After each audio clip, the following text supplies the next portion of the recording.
안녕하십니까, 레필입니다. 4월 2일 두산 에너빌리티 보도록 하겠습니다. 증시 먼저 보겠습니다. 코스피 0.62% 하락했고요. 코스닥은 0.95% 하락하면서 마무리가 되었습니다. 코스피 2500선으로 다시 초반으로 지금 진행이 되었고요. 어제 상승을 했지만 오늘 또 일부분 반납을 했습니다. 특히 외국인 투자자가 7,200억을 매도하면서 외국인 투자자가 계속 빠져나가는 모습이고요. 기관 투자자는 1,400억 매수하면서 마찬가지 또 매수를 해주었습니다. 코스닥은 마찬가지 외국인 투자자 2,670억 매도하면서 외국인 투자자 위주로의 매도가 이어졌고요. 기관 투자자는 270억을 매수를 했습니다.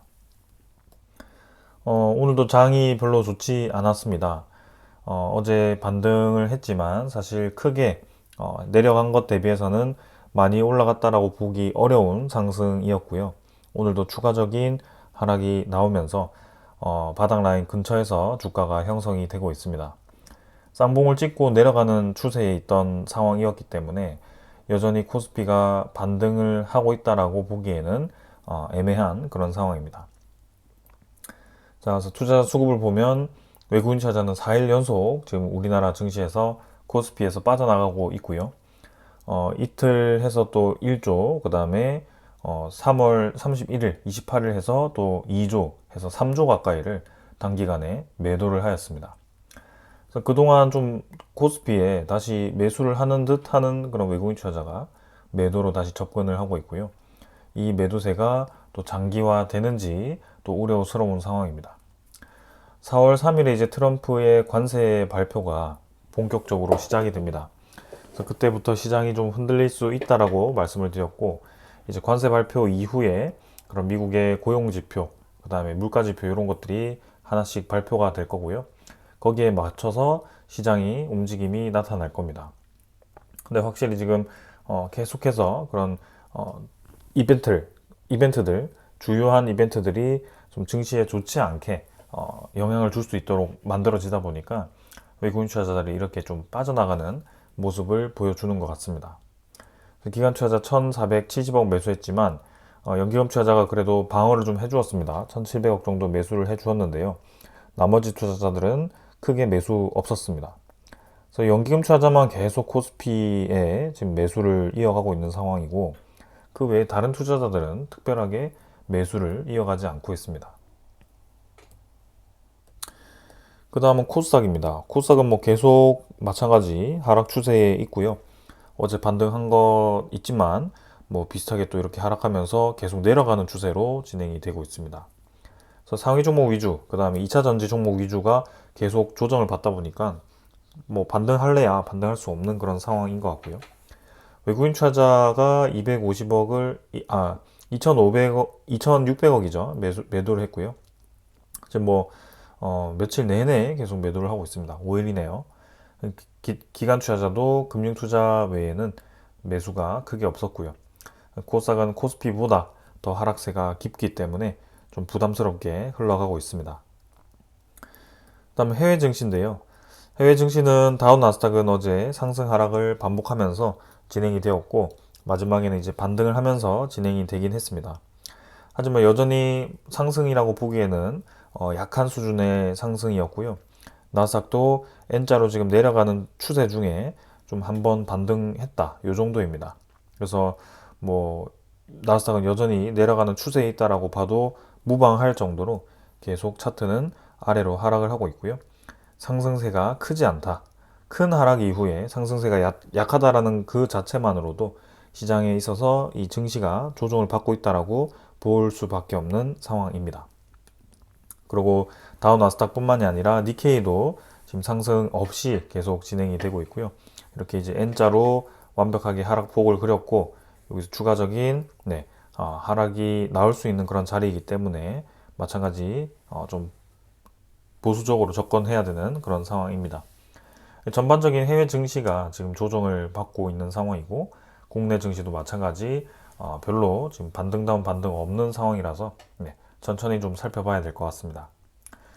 환율은 오히려 8.4원이 떨어지면서 우리나라 이 환율이 다시 떨어지고 있거든요. 그래서 그동안 이제 1470원 근처에서 계속 밀어 올리다가 한번 이렇게 음봉이 하나 나왔습니다. 이 환율이 떨어지는 이유는 뭐 특별한 이유 없다라고 저는 보고 있습니다. 결국에는 월 초에 진입을 했고, 이 달러를 방어할 수 있는 자금이 이번 달에 또 풀렸기 때문에 그 자금에 의해서 이 원달러가 환율이 일시적으로 떨어졌다라고 보고 있습니다. 그래서 월 초만 되면 떨어졌다가 월 말이 되면 다시 올라가는 그런 상황을 계속 만들고 있고요.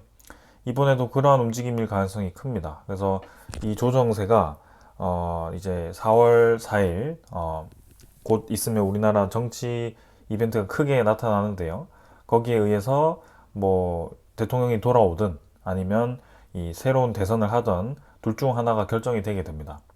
그러면 이제 불확실성 해소라는 차원에서는 뭐 긍정적인 신호일 수 있겠지만 사실 우리나라의 이 고환율의 근본적인 원인 자체는 그런 정치적인 이벤트보다는 우리나라의 저금리와 미국의 고금리 간의 격차가 벌어지고 있기 때문에 이러한 상황이 만들어지는 것입니다.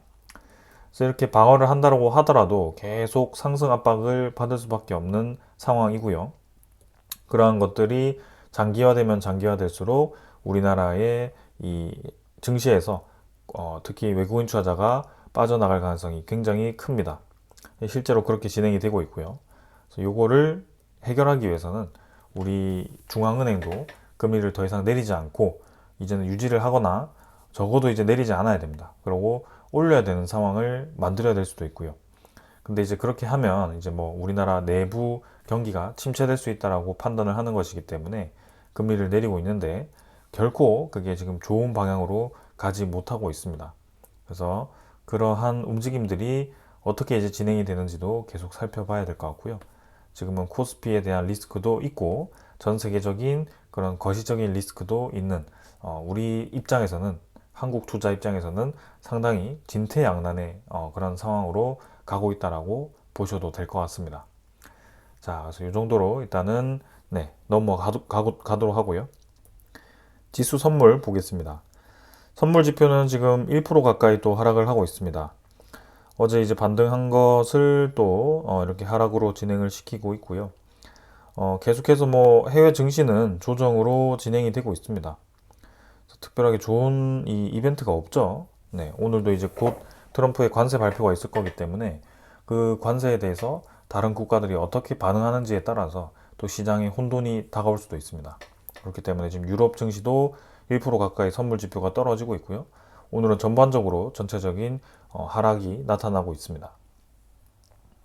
국제유가는 70.86달러로 조금 이제 어제보단 떨어졌는데 여전히 뭐 70달러 잘 지켜주고 있고요.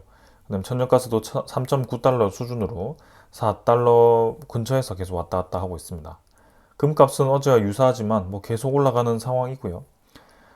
불확실성이 커질수록 금에 대한 수요가 높아지는 그런 상황입니다.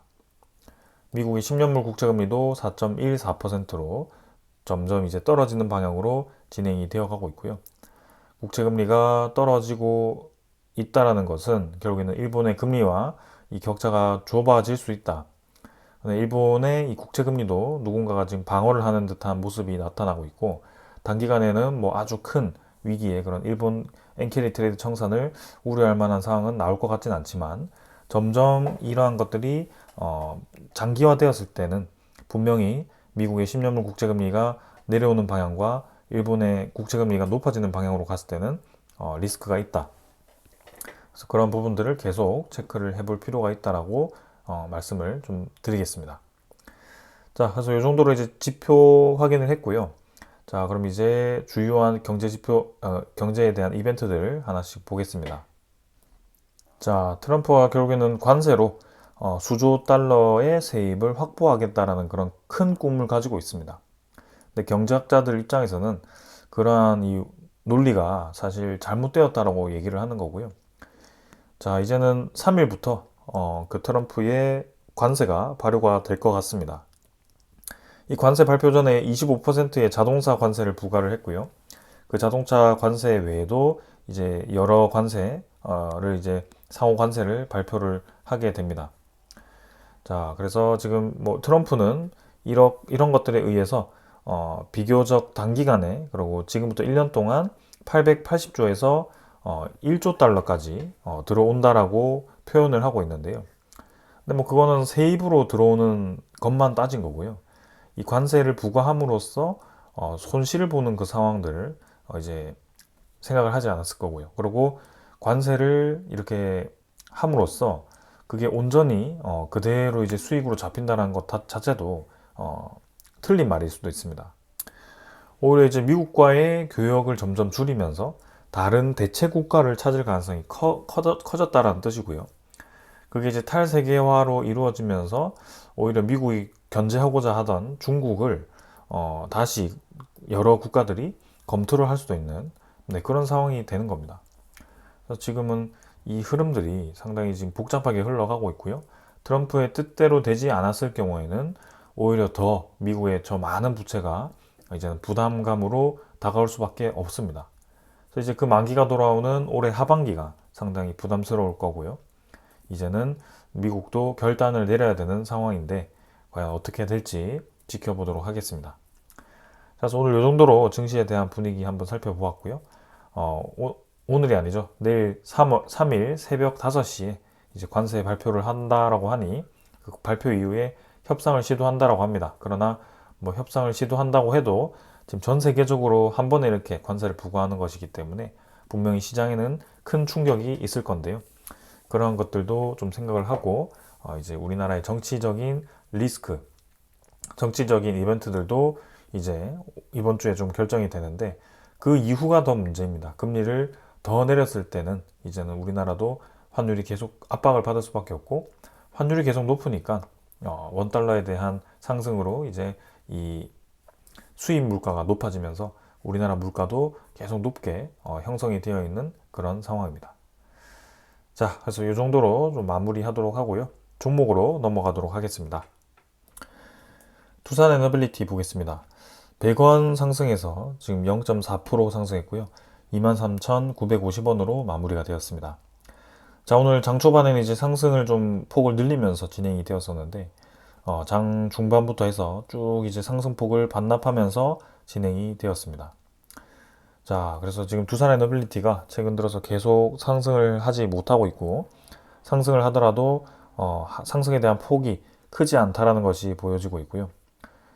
L자로 지금 떨어져서 큰 반등을 하지 못한 채로 조정을 받고 있습니다. 그래서 윗꼬리를 달린 채로 계속 눌러진다라는 입장이 느껴지고 있고 이 외국인 투자자에 대한 움직임들이 매수로 들어오긴 하고 있지만 확실히 이 공매도와 밀접한 관련이 있다라고 계속 의심이 들 수밖에 없는 상황입니다. 그래서 지지 라인을 언뜻 보면 형성해 가는 것 같지만 결국에는 지금 61선 아래에 위치했고 이 양호그룹도 깨고 지금 내려온 상황이기 때문에 이전과 상당히 유사한 패턴으로 조금씩 내려갈 가능성이 충분히 있습니다. 특히 전체적인 시장 분위기가 좋지 않다라고 계속 말씀드리고 있고 내일 새벽 5시에 발표되는 그 관세에 대해서 시장이 또 한번 크게 흔들린다면 두산에너빌리티는 내일도 하락을 할 가능성이 있습니다. 그래서 그러한 부분들이 계속 리스크로 자리를 잡고 있고요. 단기간에 이 하락은 충분히 나올 수 있는데 그럼 중장기적으로는 어떻게 보느냐? 중장기적으로는 올라갈 수 있습니다. 그러나 그 중장기라는 그 단어가 굉장히 애매하죠. 중장기 어디까지 봐야 되느냐? 여기에 대해서는 여러 가지 시나리오가 있습니다. 뭐 결국에는 이 침체라는 것이 미국의 침체라는 것이 얼마나 빨리 오고 얼마나 오래 가느냐가 중요한 이벤트입니다. 경제적인 그런 타격이 왔을 때 그 타격이 얼마나 오래 갔다가 회복이 되느냐 그러한 것들이 지금 필요한데요. 결국에는 한 2년 정도의 사이클을 두고 떨어졌다가 회복을 한다라고 한다면 그 기간이 필요할 수도 있습니다. 그래서 지금은 만약에라도 이제 자금을 오랫동안 운영하지 못한다거나 신규로 들어가서 짧게 이제 수익을 보겠다라고 하시는 분들은 저는 투자를 추천드리지는 않습니다. 그리고 오히려 때를 기다렸다가 추후에 매수를 하라고 말씀을 드리고 싶은 거고 지금은 한국 증시 입장에서 좋은 상황이 없기 때문에 추천드리지 않는 거고요. 그럼 이제 가진 자들의 영역에서 본다면 이걸 계속 가져가야 되냐 라는 뜻에서는 이제 뭐 어느 정도의 하락 이후에 지지라인을 다시 형성하고 올라가는 때가 나올 겁니다. 그때는 이제 이 오랫동안에 저항을 받던 구간을 계속 요때처럼 또 맞고 떨어지고를 또 반복하면서 그 다음에 이제 단계를 올릴 수도 있는 상황입니다. 그러한 움직임들은 제가 모두 예측을 할 수는 없고요. 지금은 조금 이제 단기적인 상황에서 보았을 때는 분명히 시장이 좋지 않기 때문에 떨어질 확률이 높다라고 보는 것이고요. 그 이후에 장기적인 입장에서는 뭐 떨어졌다 올라갔던 간에 결국에는 이 월봉의 추세선 혹은 연봉의 추세선을 볼 수밖에 없는 상황이겠죠. 그래서 이렇게 N자로 올라가는 추세가 만들어질 수도 있습니다. 그래서 그런 것들 보고 투자를 하는 것이고요. 아주 길게 본다면 그렇게 되는 것입니다. 자, 그래서 그렇게 좀 이해를 해주시면 되겠습니다. 저의 영상을. 자, 그래서 그렇게 보고요. 자, 그 다음은 투자자 수급입니다. 수급은 기관 투자자가 47만 주를 오늘 매도했고요. 외국인 투자자가 8만 주를 매수했습니다. 최근에 기관 투자자가 계속 빠져나가는 모습이 나오고 있고요. 금융투자 35만 주 가까이 매도하면서 대부분의 물량 매도했습니다. 그리고 연기금 투자자도 17만 주를 매도하면서 이 매도세에 연기금 투자자가 또 추가가 되었습니다. 자, 그래서 주요하게 매수하던 투자자 중에 하나였는데요. 연기금 투자자가 지금 3일 연속 빠지고 있는데 적은 물량이 아니죠. 그래서 이 많은 물량이 계속 연이어서 빠져나가는지도 한번 체크해 볼 필요가 있겠습니다. 그 외에 이제 외국인 투자자는 지금 5일 연속 매수를 하고 있지만 사실 이 매수가 저는 껄끄럽다라고 생각이 되고요. 두산 에너빌리티를 올리기 위해서 매수를 했다라기보다는 공매도를 활용한 낮은 가격에서 또 그런 매수세를 또 천천히 받아먹는 그런 느낌의 매수이기 때문에 별로 좋아 보이지 않습니다. 자, 그래서 전체적인 같은 테마들은 큰 움직임이 없었고요. 두산 에너빌리티 오늘 뭐 일별 거래도 보시면 별로 없었습니다. 380만 주. 요건 이제 대체 거래소가 생기면서 조금 이제 나뉘어서 이렇게 거래량이 분산이 되어 있는데요. 뭐 한 500만 주, 600만 주 수준의 거래가 계속 최근에 나타나고 있습니다. 그래서 특별한 움직임 오늘은 없었습니다. 그 다음 공매도 잔고 한번 확인해 보겠습니다. 공매도 잔고는 지금 33만 주로 증가를 했죠. 그래서 이제 3월 31일부터 공매도 거래 재개가 된 이후부터 나타난 이제 첫 공매도 잔고고요. 8만 주 정도 증가했습니다. 뭐 첫날이라 크게 많이 증가하지 않았는데 중요한 것은 1 공매도 거래량이 점점 증가하고 있다는 뜻입니다. 오늘도 전체 1 공매도 거래가 40만 주 가까이 나타났고요. 오늘 이 두산 에너빌리티의 총 거래량을 보면 NXT는 160만 주, 그 다음에 KRX는 380만 주로 한 540만 주 가까이가 나왔는데요. 41만 주 정도면 전체 거래의 8% 정도가 공매도 거래로 나타났습니다. 사실 공매도 거래가 계속 이제 매일 증가하고 있다는 뜻이고 잔고도 계속 늘어날 것으로 예상이 됩니다. 공매도 잔고가 계속 늘어난다는 것은 이제는 주가가 올라가기를 싫어하는 물량들이 늘어간다라고 봐도 될 것 같고요. 기회가 되면 이제 떨어졌을 때 수익을 볼 수 있는 물량들이 많아지고 있다. 이렇게 이해를 하셔도 될 것 같습니다. 그런 면에서 본다면 지금은 상당히 두산 에너빌리티의 상승에 베팅하는 사람들 입장에서는 좀 불리할 수 있는 상황들입니다. 그 다음은 대차장고입니다. 대차장고는 오늘도 지금 증가를 했는데요. 최근에 좀 계속 증가하는 모습입니다. 오늘은 390만 주가 대차장고가 증가했고 상환은 28만 주 되면서 전체 이제 370만 주 가까이 대차장고가 늘어났습니다.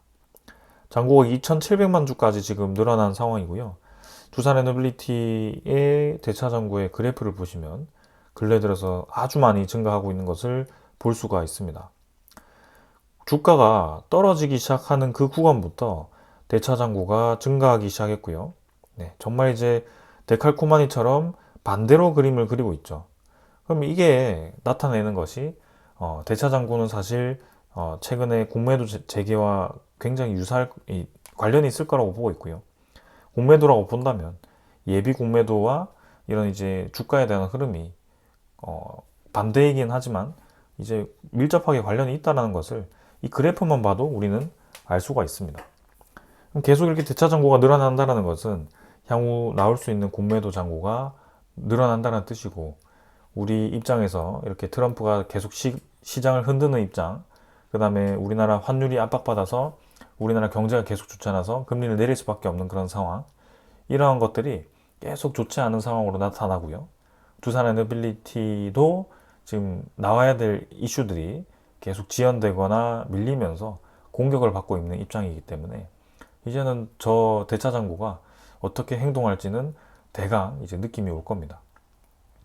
그래서 두산 에너빌리티를 좋지 않다, 뭐 이렇게 기업성이 없다, 이렇게 제가 평가를 하는 것이 아니라 주가 입장에서, 단순히 그냥 주가 입장에서 내리려고 하는 사람들 입장에서 본다면 충분히 그럴 수 있겠다라고 표현을 드리는 거고요. 지금은 그러한 상황으로 가고 있는 상황입니다. 자, 그래서 그렇게 좀 이해를 하시면 될 것 같습니다. 자, 그 다음에 이제 추적 물량은 86,000주 플러스에서 10만 주 정도 매도로 잡혔고요. 24%뭐 비슷하게 진행이 되었습니다. 그럼 지금 뭐 외국인 투자자에 대한 보유량은 크게 중요하지 않죠. 20%대 초반, 중반 정도 유지하는 건 이제 알고 있는 상황에서 공매도와 대차장고를 적극적으로 활용하는 수급 중의 하나인 외국인 투자자이기 때문에 이 외국인 투자자에 대한 지분이 이제 공매도의 그런 수량과 섞여가지고 이제 조금 헷갈리게 되었습니다. 지금 이제 수량이 중요하다기보다는 저 늘어나는 대차장고가 좀 많이 신경이 쓰이는 모습입니다. 자, 그래서 이 정도로 이제 기술적인 부분들은 넘어가도록 하고 종목에 대한 소식들을 좀 전달 드릴 건데요. 자, 아무래도 이 체코 원전에 대한 본계약이 지연되는 것이 이 가장 두산 에너빌리티의 주가를 누를 수 있는 이 공매도 세력들의 명분이 될 수 있는 건이 아닌가라고 생각이 됩니다. 그래서 이번 주 금요일에 우리나라 입장에서는 아주 중요한 그런 정치 이벤트가 있고요. 대통령이 지금 복귀하냐, 아니면은 탄핵이 되냐, 새로운 대선으로 가냐, 네, 그러한 것들이 이제 결정이 됩니다. 근데 3월 말 마무리 계획이었던 이 원전 계약이 지금 이제 4월도 장담이 힘들다라는 얘기가 나오고 있고요. 현지화 비율을 이제 60% 이상 요구를 하고 있다는 것은 체코의 야당입니다. 그러나 지금 우리는 여당과 계약을 했는데요. 그 여당에 대한 입지가 지금은 크게 좋지는 않은 것 같습니다. 그래서 야당이 시간을 끌다가 본인들이 이제 총선에서 승리를 할 경우에는 우리 입장에서는 상당히 좀 불리할 수 있는 상황이 될 수 있거든요. 왜냐하면 여당보다도 야당에서 이 체코에 계속 유리하도록 계약을 이끌려고 하고 있고, 그다음에 프랑스에 대한 그런 이 계약에 좀 선호를 하고 있는 쪽이기 때문에 그러한 것들을 좀 주의를 해야 됩니다. 웬만해서는 지금 이 여당이 자리 잡고 있을 때 체코의 여당에서 계약을 하는 것이 좋은데요. 일단 저번에는 60% 일축을 하고 30% 되면 계약을 할 거다. 근데 그 외에 이제 향후 60%까지도 지분을 현지화율을 늘려야 된다는 얘기는 하고 있습니다. 자, 그럼 이 30%를 언제 달성할 거냐가 중요한 대목인데요. 지금까지는 아직 11% 수준의 현지화율 계약을 한 것 같습니다. 나머지 19%를 채워야지 계약을 할 수 있는데요. 사실 체코 입장에서는 우리나라의 대통령이 지금 공백인 상황에서 뭔가 산업부 장관끼리 본계약하기도 애매하고요. 이 아주 큰 상징적인 계약을 하는 데 있어서 한국의 정치적인 리스크가 상당히 좀 눈에 까질 수도 있을 것 같습니다. 그래서 이번 결과가 어떻게 되는지를 체코에서도 좀 주시를 하고 있을 것 같고요.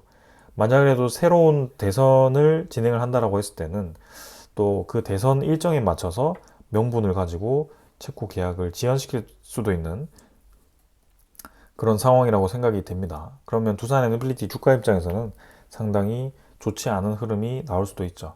그래서 그런 부분들은 좀 계속 체크를 해서 어떻게 흘러가는지 한번 보도록 하겠습니다. 본계약은 뭐 100%할 것 같은데 이게 이제 할까 말까 이러한 상황, 제가 우려했던 상황인데요. 지금도 그렇게 좀 흘러가고 있어서 상당히 좀 우려가 됩니다. 자, 그러나 다른 이제 우리나라 기업들이 지금 고군분투를 하고 있습니다. 현대건설이 지금 이제 스웨덴 매체에서 원전 건설이 필요하다, 대규모 프로젝트 경험이 많다 라고 얘기를 하고 있고요. 이제 현대건설이 웨스팅하우스와 합작해서 이제 들어가기 때문에 AP1000이 이제 시간과 비용을 절감할 수 있다라고 이제 스웨덴 이 언론에서도 얘기를 하고 있습니다. 그럼 지금 한수원이 유럽의 시장에서 좀 빠져 나가면서 포기하면서 웨이스팅하우스가 지금 우리나라 건설 기업인 현대건설과 계속 합작해서 지금 컨소시엄을 구성해서 들어가고 있는데요. 요게 이제 성공을 했을 때는 두산 에너빌리티도 직접적으로 수혜를 받을 겁니다. 그래서 이 기자재 수주를 당연히 두산 에너빌리티에 줄 수밖에 없을 거고요. 이제는 우리가 기다리고 있는 소식 중에 하나, 웨이스팅하우스가 두산 에너빌리티와 계약을 하는 소식이 들려오면 분명히 거기에 대한 효과가 있을 겁니다. 그래서 그 계약 소식이 빠르게 들려왔으면 하고요. 그리고 유럽에 이제 저 많은 프로젝트들이 성공적으로 좀 진행이 되었으면 하는 바람입니다. 그리고 대형원전 사업뿐만이 아니고요. 삼성물산도 에스토니아 SMR 사업을 협력하기로 했습니다. 그래서 에스토니아의 최초 SMR 프로젝트의 핵심 파트너로 지금 참여를 했는데요. 이 삼성물산에 지금 누구와 들어가게 되냐면 BWRX 300을 도입을 하는 목표를 하고 있습니다. 요거는 이제 G 히타치 합작사죠. 그래서 개발한 SMR인데요. 이 일본의 히타치사도 결국에는 그 도시바 쪽과 관련이 있고 그 원자로에 대한 생산을 할 수 있는 기업 중에 하나이기 때문에 이 프로젝트가 두산 에너빌리티에 수혜를 줄 수 있다라고 보지는 않지만 지금 우리나라의 여러 건설사들이 전 세계적인 이 SMR 프로젝트에 뛰어들고 있다, 같이 컨소시엄을 구성하고 있다라는 그 자체가 전체적으로 봤을 때 긍정적인 효과를 나타낼 수 있다라고 저는 생각이 됩니다. 그래서 SMR 시장이 활성화될수록 또 두산 에너빌리티에 좋기 때문에 저러한 부분들도 계속 체크를 해볼 거고요. 그리고 이제 테라파워가 HD 현대와 두산 에너빌리티 외에도 엑스에너지 협력사와 추가 우군을 확보했다라고 얘기를 합니다. 그래서 엑스에너지 협력사 미리온과 RMS, XIS 공급 계약을 했다라고 하는데 요게 중요한 것은 두산 에너빌리티 입장에서는 테라파워 쪽에도 납품을 하고 엑스에너지 쪽에도 납품을 하기 때문에 공급망이 이제 겹치게 되는 거죠. 그러면 오히려 좋을 수도 있습니다. 그래서 두산 에너빌리티의 기회가 확대되고 있다는 것은 저는 긍정적인 상황이라고 생각이 됩니다. 자, 그래서 시장에 대한 분위기만 반전이 된다면 AI에 대한 활성화와 다시 전력 수요에 대한 증가 그런 전망과 함께 힘을 받을 수 있을 것 같은데요. 근데 지금 확실히 전체적인 시장이 너무나도 다운되어 있기 때문에 지금 공매도 잔고도 늘어나고 있고 대차 잔고도 많이 늘어나 있는 그런 상황이기 때문에 단기간에 주가는 당연히 좋지 않을 거라고 보고 있습니다. 자, 그래서 이 위기가 언제까지 이어지고 얼마나 오래 가는지는 사실 저도 예상할 수 없고요. 이게 도미노로 시작되어서 차례로 무너질 수도 있고 아니면 도미노 블럭이 무너지다가 중간에 끊어질 수도 있고 이러한 상황이라서 그거는 실시간으로 계속 제가 체크를 하면서 여러분들께 좀 말씀을 드려야 되는 상황입니다. 어쨌거나 가장 핵심은 우리나라 내부의 상황도 아니고 두산 에너빌리티의 지금 기업성도 아니고 미국의 부채가 어떻게 해결될 건지를 트럼프가 이제 다루고 있는데 그 방식과 그 결과가 지금 상당히 중요한 상황이다. 그 전 세계의 이제 중심의 축이 되는 그 미국의 부채가 어떻게 되는지에 따라서 앞으로의 증시의 향방이 결정이 될 겁니다. 자, 그래서 거기에 지금 초점을 두고 있는 상황입니다. 자, 그래서 이 정도로 오늘 소식들 다 확인했고요. 마지막 소식인데 두산 에너빌리티가 DOSS라는 상표 출원을 했다라고 합니다. 그래서 신소재 기술 확보와 사업 다각화에 대한 신호탄을 보인다라고 하는데요. 그래서 이렇게 브랜드화 가능성을 언급한다라는 것은 결국에는 또 이 새로운 기업에 대한 자회사 설립을 하는 것이 아닌가라는 또 생각도 듭니다. 그래서 3D 프린팅 분야를 등록한 만큼 이제 두산 지오 솔루션처럼 또 이렇게 자회사를 만들어서 투자금 확보를 위한 준비를 하는 게 아닌가 이런 생각이고요.